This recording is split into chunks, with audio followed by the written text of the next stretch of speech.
A cultura de paz é uma alternativa à cultura da violência. Suzana Maria. Olá, ouvintes! Aqui é o Gabriel e a convidada que eu trago hoje é a Suzana Maria Bartschmeyer, mais conhecida como apresentadora, produtora, roteirista, editora e idealizadora desse podcast, Papagaio da Paz. Suzana, primeira pergunta, qual animal da fauna brasileira você se identifica? Eu vou ser bem óbvia, eu me identifico com o papagaio, porque eu falo muito e ao mesmo tempo eu gosto muito de aprender, que foi esse o motivo pelo qual o papagaio começou a ser domesticado pelo ser humano, porque ele era um animal com uma inteligência parecida da humana quanto à repetição. Existem centenas de espécies de papagaios no mundo. No Brasil, estima-se 12 espécies, espalhadas por todo o país. Infelizmente, devido à beleza e à capacidade de imitação, os papagaios sofrem com o tráfico de animais. Somente no estado do Mato Grosso do Sul, já foram apreendidos mais de 11 mil filhotes de papagaios nos últimos 30 anos. Essa prática ilegal causa sofrimento às aves e pode levar as espécies à extinção. Qual você acha que é a relação da sua mãe com o podcast? Eu acho que existem duas formas de pensar quanto ela influenciou. De uma maneira mais objetiva, ela me influenciou de uma forma que eu continue criando coisas e fazendo coisas e produzindo. Me influenciou também e me ajudou me dando dinheiro para eu poder comprar os microfones. A verdade é essa. É importante. É importante dizer que ela foi uma mãe trocínio, ou seja, uma mãe que patrocina seus filhos, né? Então, ela me deu os recursos financeiros, mas também acreditou nisso quando eu falei, quando eu fiz essa proposta, mesmo sem saber o que era direito, um podcast. E mesmo assim, ela disse para eu fazer, para eu comprar as coisas e começar que ia dar certo. E aí, eu acho que tem uma outra coisa que é uma característica mais subjetiva de como ela me influenciou. E eu acho que essa característica subjetiva é a seguinte: a minha mãe sempre acreditou em mim, desde que eu era pequena, e sempre disse que eu podia falar o que eu quisesse. Ela sempre fez com que eu falasse, emocionei. Ela sempre fez com que eu falasse sobre o que eu quisesse. E se depois disso levasse alguma consequência, na escola ou na família, ela me ensinava o que fazer, como pensar, me fazia questionar será que eu estava certa ou não, e se eu tivesse certa, ou ela achasse que eu estava certa, ela não abaixava a cabeça, ela dizia para eu continuar fazendo. Então eu acho que de uma maneira subjetiva, a minha mãe me ensinou que eu tinha uma fala muito boa e que eu tinha que ser ouvida. E acho que é por isso que eu decidi também me comunicar com as pessoas, me comunicar com as outras pessoas. Então, eu acho que minha mãe me influenciou assim também. Bom, a gente sabe, né, pela tua pesquisa, pelo que a gente já conversou, que a pesquisa não existe uma pesquisa neutra, né? Tudo na nossa vida influencia o que a gente pesquisa, o que a gente trabalha, todos os aspectos da vida. Para além do podcast, o que você acha que sua mãe influenciou nos seus estudos, no seu estudo da paz, você tomar esse caminho? Bom, a minha mãe é uma pessoa muito católica e ela sempre me ensinou dentro dos princípios católicos. E eu acho que aí já é uma influência. Querendo ou não, muitos valores são transmitidos através da religião. E a minha mãe tentou ao máximo transmitir esses valores. Fazer o bem, ser bom, agir de maneira cordial. Então, esses valores, eles vão passando, né? Seja pela religião, seja pela educação. No meu caso, tinha uma forte conexão com a religião. E a gente, como brasileiro, né, um povo latino, tem uma influência muito grande, né, do catolicismo, do cristianismo, e principalmente vindo da mãe, né? Sim, aqui na América Latina, as mães, elas transmitem essa tradição religiosa. E eu acho que a mãe passou um pouco dos estudos da paz nesse sentido. Mas também a minha mãe, ela me incentivou no estudo em geral, mas especialmente na universidade. Então, desde adolescente, a minha mãe sempre falou para mim assim: você vai gostar de quando você estiver na universidade. Lá você vai se encontrar. Lá você vai conversar com pessoas que vão pensar as coisas igual você ou que se pensarem diferente não vão te recriminar por isso. Quando eu fui para a universidade, eu fui com muito interesse. E eu já sabia o que era pesquisa. Eu já sabia o que era uma pessoa passar por um processo de mestrado. Até quando eu entrei na UEPG, uma história engraçada, a UEPG estava de greve. E aí eu estava chateada, né? Eu comecei primeiro ano e tal, e a UEPG tá de greve. E a mãe me deu um dinheiro, assim, para pegar o ônibus e falou assim: então vai na greve. E aí eu comecei a participar da greve estudantil e da greve dos professores, e daí já fui para os movimentos sociais. Começou a graduação com a greve. Isso, e comecei atuando Atuando na greve. Então, a primeira coisa que eu fiz na universidade nem foi estudar. A primeira coisa que eu fiz na universidade foi fazer greve. Foi fazer greve, já começou bem. Voltando aos estudos da paz, então eu acho que essa é a segunda coisa. Então, a primeira, a educação católica e uma educação em valores humanos, que a gente pode chamar também. Depois, eu acho que foi essa fomento à universidade, a pesquisar, a participar totalmente da universidade, se entregar para a universidade. E, por fim, eu acho que a cultura de paz, ela está muito envolta com um sentimento chamado esperança.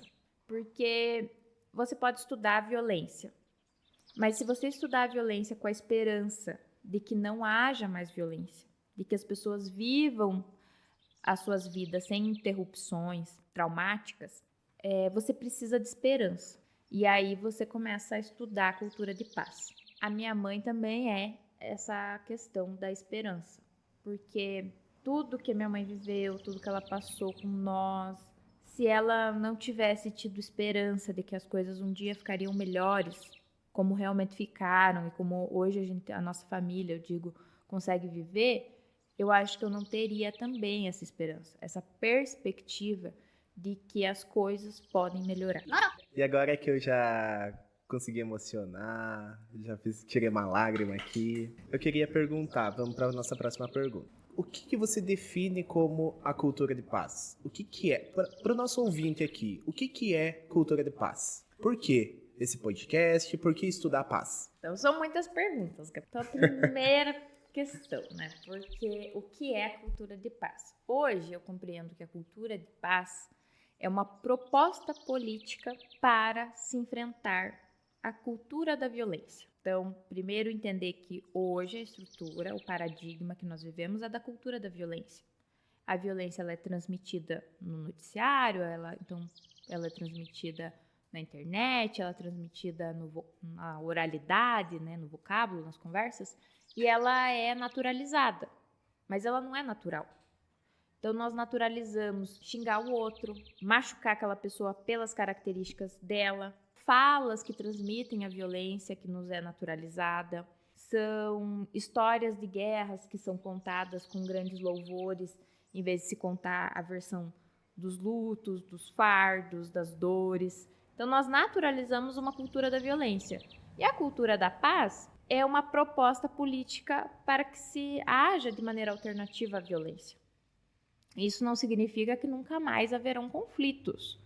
Os conflitos, eles são saudáveis, eles são naturais, eles são existentes devido à diversidade de pessoas que nós temos, devido à diversidade da natureza como um todo. Mas essa forma de resolver os conflitos e a forma com que nós podemos ter os nossos laços sociais, ela não precisa ser violenta.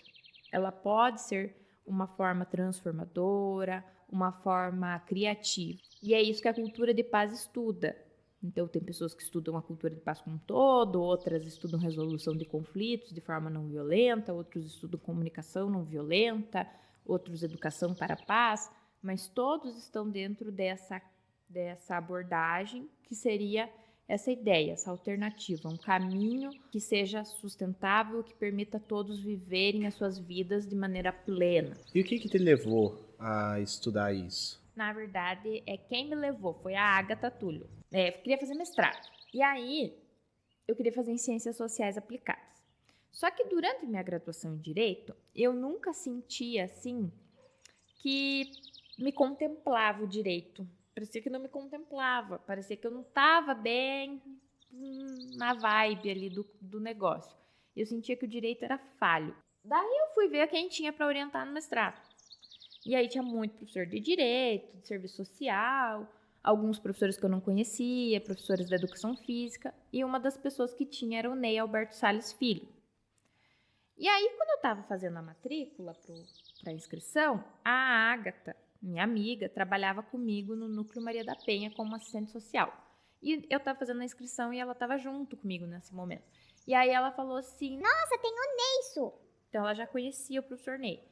E eu falei assim... Não Conheço, professor Ney. Ela falou assim... O Ney da cultura de paz. Eu acho que ele é a tua cara. Como assim, minha cara? Paz, né? Trabalho com violência contra a mulher. Aí a Agatha falou... O Ney é um amor, você vai gostar dele. Eu fiz um curso com ele sobre Edgar Morin e sobre a teoria da complexidade. Eu acho que é isso, que você vai gostar.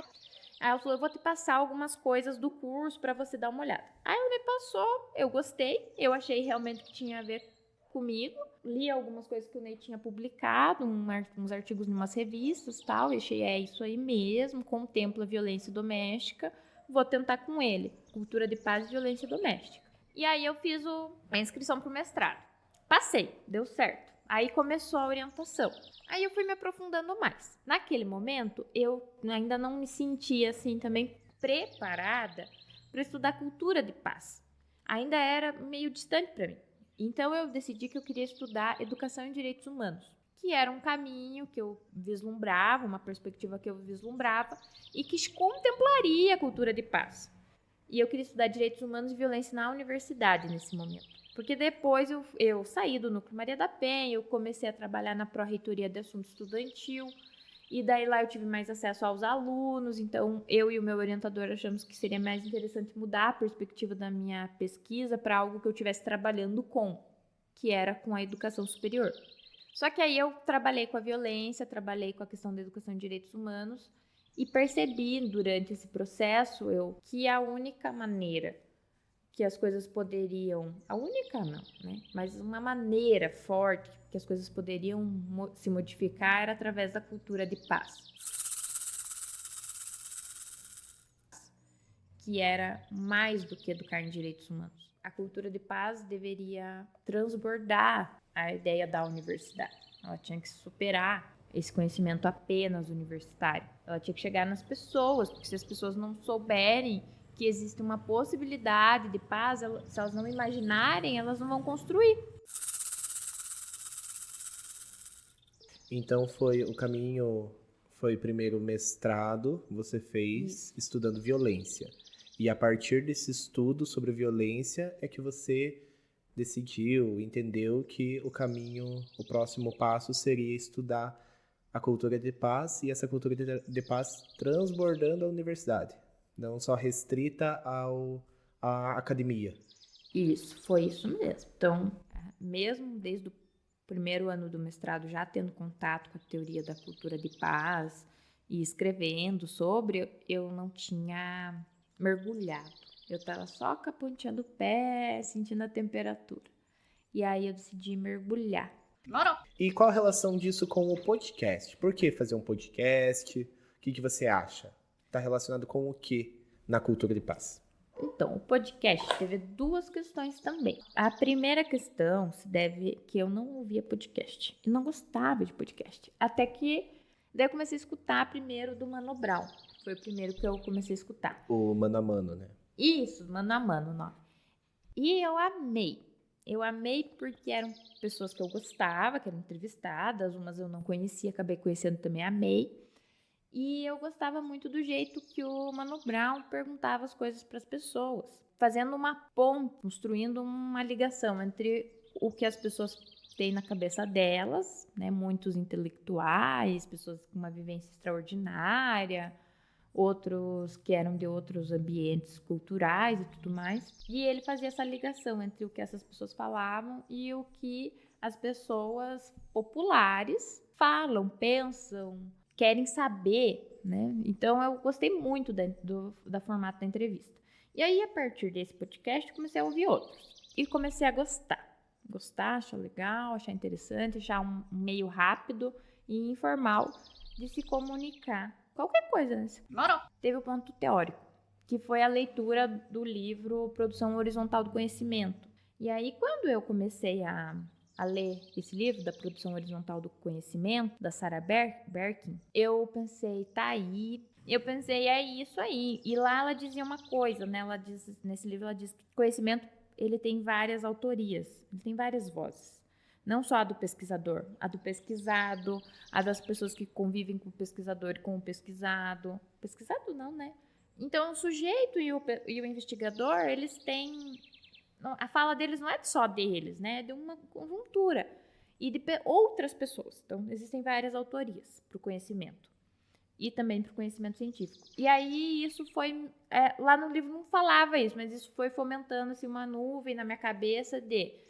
Aonde eu sei que as pessoas podem ter essas várias autorias é no podcast. E daí a pouco eu fui continuando a ler, e daí ela dizia que o conhecimento horizontal, ele tem que ser publicado, mas não publicado na revista científica A, B, C ou D, mas publicado de uma forma que aquilo se torne público, que as pessoas tomem conhecimento sobre aquilo ou possam acessar aquele conhecimento. E aí eu pensei, outra forma que eu tenho para fazer isso é o podcast. E por fim, ela diz que o conhecimento, ele tem que ser dialogado. Ou seja, uma pessoa fala, a outra responde, a outra complementa, a outra cria, a outra pergunta, sem necessariamente papéis estabelecidos, né, entre um e outro, mas com essa característica dialógica. E aí eu pensei nisso e pensei, tá aí novamente o podcast. Então, quando eu terminei o livro, eu já estava com a ideia do podcast bem firmada, assim. Então, o podcast ele foi assim uma ferramenta que você encontrou para a produção do conhecimento horizontal, isso, né? Isso, você acabou de escrever o objetivo do doutorado, né? O objetivo que eu pus lá na tese pro Ney é isso.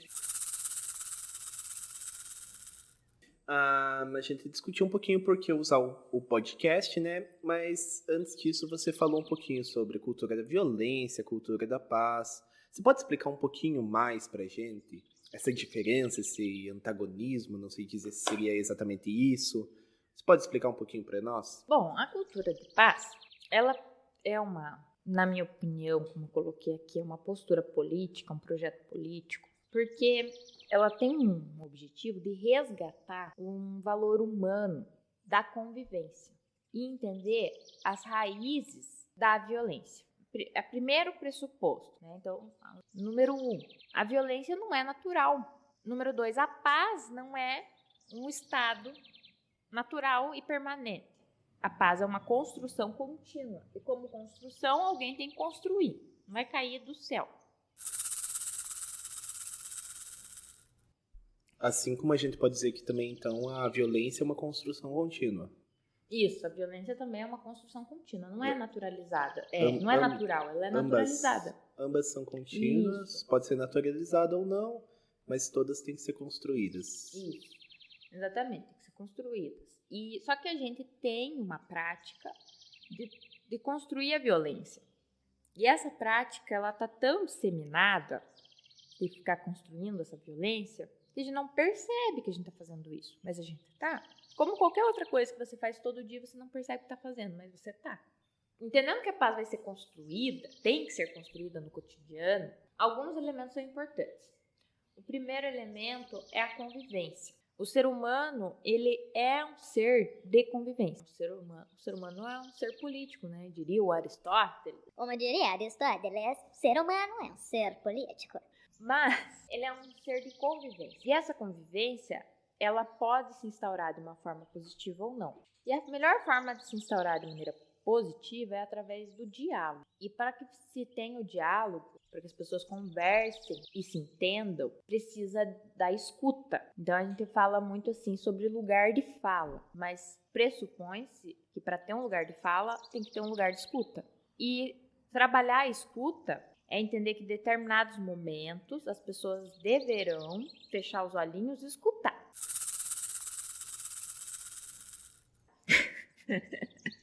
Fechar a boquinha e escutar. Igual a professora do primário. A cultura cultura de paz, na verdade, assim, é muito parecida com algumas práticas da professora do primário. Uma delas é essa. Agora todo mundo vai fechar a boquinha e escutar. Porque isso também significa que para você ter essa cultura de paz, então você vai precisar primeiro da convivência, do diálogo. Do diálogo você vai precisar da escuta, da compreensão, da escuta. E resgatar esses valores como essenciais. Observar atentamente a violência e negar a violência. Praticar a não violência. Ou seja, o que é isso? Não é ser passivo. Bem pelo contrário, a não violência exige um compromisso ético cotidiano. Então, quando eu vejo uma situação de violência, eu nego essa situação e eu atuo contra ela. E eu afirmo que ela é uma situação de violência, para que as outras pessoas também percebam que ela é uma situação de violência e parem essa ação. Seria como uma atitude de desnaturalizar. Como a gente ouve, Isso. está bastante em voga, assim, é uma frase bastante vista nas redes sociais. Não basta não ser racista, tem que ser antirracista. Isso. Não basta não Da ser paz. fascista, tem que ser antifascista. Então você não basta não ser violento, você tem que ser anti-violência. Isso. Seria mais ou menos isso. Não basta ser da paz, tem que ser não violento, tem que praticar essa paz, tem que visualizar uma violência, identificar essa violência, nomear essa violência, combater essa violência. Aí tá o primeiro passo, identificar, né? Nem todo mundo consegue identificar que uma situação é violenta, tanto por estar envolto nessa situação, ser autor ou ser vítima. Pode ser também porque naturalizou, sempre foi assim, então, né, não percebo que é violento. E também porque às vezes a pessoa se beneficia dessa violência. Então, existem pessoas que podem não estar praticando uma violência, mas elas se beneficiam. E aí, se você não identificar isso, como é que você vai combater? Não se combate o invisível, né? Entendi. Seria um caminho de deixar de ser natural, né? Apontar para que deixe de ser natural e aí possa ser combatido. E identificar. Uhum. Porque assim, por que eu tô batendo essa tecla? Porque desnaturalizar, só se desnaturaliza aquilo que se enxerga. Uma coisa é eu dizer, por exemplo, assim, tipo, todo mundo sabe que não é natural a violência contra a mulher. Não é natural, tá? Todo mundo já entendeu. Agora, eu consegui enxergar que uma pessoa ter os documentos da outra em mãos é uma violência patrimonial, é diferente. Uma coisa é eu desnaturalizar a violência, outra coisa é eu tenho que enxergar que aquilo é uma violência, porque quantas vezes as mulheres, os seus maridos têm todos os seus documentos em mão, tudo, né, cartão de crédito, cartão de débito, e elas nem acham que isso é uma violência. Elas nem visualizaram a violência. Seria um passo anterior ainda, de Isso, deixar de ó, ser natural. a gente- primeiro identificar, Isso, para primeiro é depois você conseguir combater e desnaturalizar. Uhum. Isso se conecta totalmente com os outros estudos que você já fez, né? Com relação a estudos de violência contra a mulher, etc e tal, né? A gente vê um caminho bem definido, né? De toda essa trajetória até agora. Eu não considero bem definido. Considero bem maluquinho. Mas eu gosto do caminho que foi. Eu acho que eu sempre me posicionei politicamente, como eu já coloquei nesse podcast. E isso me fez perceber muitas as violências. Eu fui atingida pelo sentimento da esperança, porque eu não quero ser apenas uma pessoa fatalista. O mundo é violento, ponto. Eu prefiro pensar, o mundo é violento, mas eu posso atuar. Uhum. E você acha que existe um caminho para essa atuação? Um caminho para a gente chegar na paz? Existem caminhos, no plural. Todos os dias você tá fazendo esse teu caminho. Todo mundo tá. E isso perpassa escolhas. Todo dia você está escolhendo e você pode atuar pelo caminho, traçar um caminho de paz ou um caminho de violência. E isso significa tanto nas suas relações pessoais quanto nas suas relações com o planeta. Então, eu posso escolher o caminho da violência, incentivando o desmatamento, incentivando a violência contra grupos minoritários, incentivando o desrespeito com as pessoas, incentivando a homofobia, incentivando o machismo, negligenciando as pessoas. Então, eu tô escolhendo, fazendo escolhas pela violência. Ah, mas eu nunca dei um soco em ninguém. Para mesmo, que é bom pra você. Mas você incentivou, pode estar se incentivando a violência por outros meios. Aplaudindo uma situação de violência, fomentando, apostando, votando, elegendo pessoas que têm discursos violentos, pró-violência, pró-guerra. Ou você pode escolher todo dia, tentar, pelo menos, né, minimamente, escolher pela paz. Que é preservar o meio ambiente, cuidar um dos outros, ter empatia, pensar que aquela pessoa tem os mesmos sentimentos de dor, anseio, aflição que você, logo ela deve ser respeitada enquanto ser humano, né? Preservar os animaizinhos, porque os animais são tudo de bom, as plantinhas são tudo de bom. O que mais que é paz aí, Gabriel? O que mais que você já percebeu que é fazer a paz? Que eu percebi que ia fazer a paz. O que você já percebeu? Conversar com as pessoas, ouvir as É pessoas, verdade. né? Ouvir. Ouvir o que a pessoa tem a falar, às vezes. Uma Pensar, necessidade né? que as pessoas têm é que escutem elas, né? Eu acho que isso é fazer paz também. Acreditar que elas têm uma potência, que elas são potentes, né? As pessoas adoram falar, tal pessoa é uma potência. Não sei quem é uma potência. Todo mundo é uma potência, todo ser humano é uma potência para ser algo maravilhoso e muitas vezes essa pessoa já é. Mas se você não olhar para essa pessoa, você não conversar com ela, você vai descobrir. As pessoas falam, como construir a paz? Como chegar na paz? Eu não sei, mas eu tô tentando imaginar. Eu tô tentando criar, eu tô tentando pensar nisso. E eu não tô sozinha, várias pessoas estão tentando. É isso. E infelizmente a gente tem que terminar, né? Eu gostaria de saber agora se você tem alguma recomendação. Alguma recomendação cultural, um programa que você está assistindo, um livro, um filme, qualquer coisa. Podcast, talvez. Tem um podcast muito bom aí, chama Papagaios da Paz. O pessoal pode começar a seguir. Demorou. Não, mas eu também, bobinha eu, né, não me preparei para esse momento, sendo que era um momento óbvio, né? O podcast é seu, né? Foi idealizado por você. Sim, mas eu não tinha pensado sobre isso. Mas eu acho que a dica que eu daria é o podcast Mano a Mano.